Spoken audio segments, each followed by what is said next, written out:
May nag-challenge sa akin na kumain daw ko dito sa Louis Vuitton Cafe. Eh mayabang ako, eh di kakasa tayo.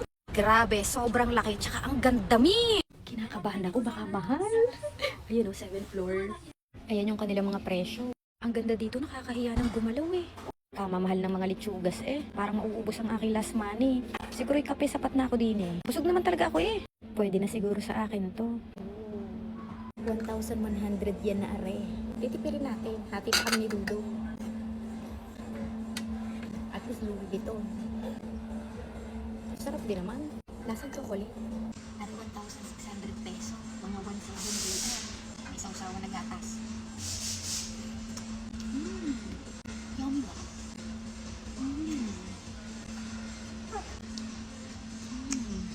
Kaganda eh, parang ayoko ng galawin. Ayun, pwede palang coffee ang sausawan, hindi milk.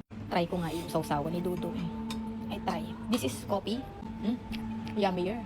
10,340. Cake lang naman kinain ko eh. Cake lang. Tsaka kape. Huwag yun ako challenge ha. Apakagastos maging mayabang.